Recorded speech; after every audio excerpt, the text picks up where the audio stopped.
Our study in the book of Psalms continues today with chapter 27. I've titled this brief devotional, Overcoming Fear.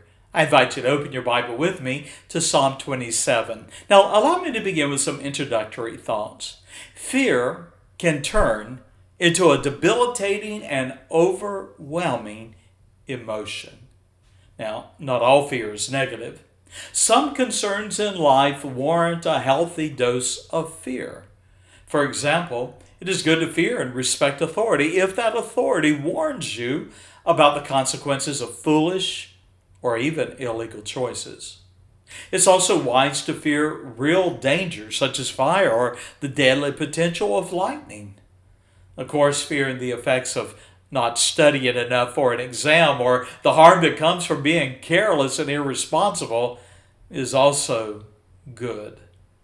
However, the destructive side of fear can harm the soul. For some, the fear of failure prevents them from making choices. For others, the fear of rejection might be their most intense fear. Some fear criticism and withdraw from friendships and relationships in a vain attempt to shield themselves from disapproval. Here's a question. Are you capable of conquering fears? And the answer is absolutely. Now, Psalm 27, it teaches us a lesson in unwavering, victorious faith that overcomes fear.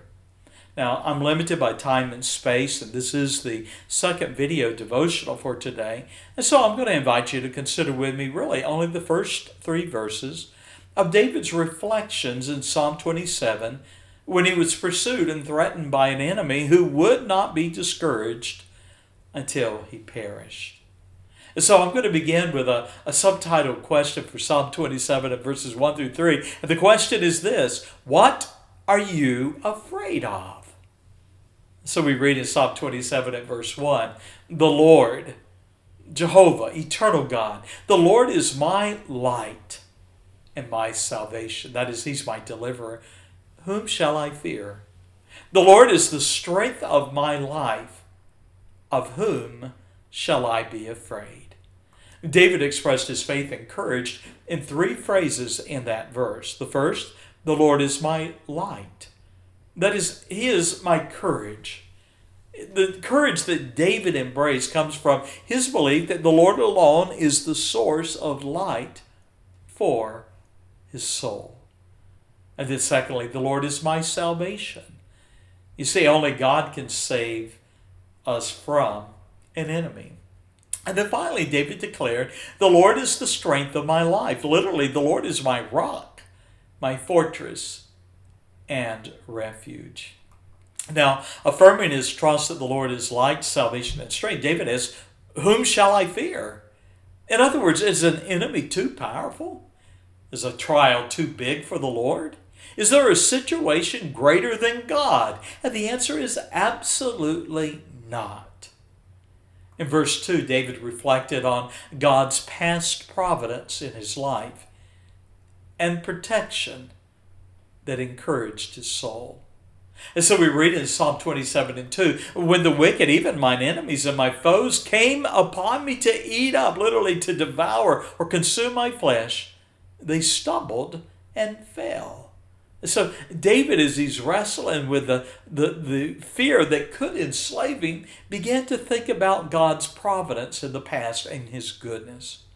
And so David had faced threats from enemies who delighted in tarnishing his reputation and rejoicing in his hardships. He had been the target of malicious attacks and false accusations. Of these adversaries, David concluded they stumbled and fell. Then, gaining confidence by expressing his faith in the Lord and recalling God's past faithfulness, David declared he would not be overwhelmed by fear. Now, Psalm 27 and verse 3, we read, though a host should encamp, that is, lay siege against me, my heart shall not fear. Though war should rise against me, in this will I be confident. Well, a closing challenge. Believer, let you and I follow David's example and declare, "The Lord is my light, salvation, and refuge."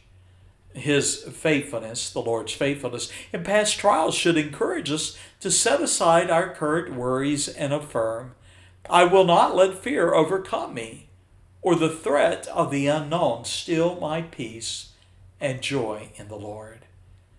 Paul reminded Timothy in 2 Timothy 1 and verse 7, "God hath not given us a spirit of fear, but of power and of love and of a sound mind."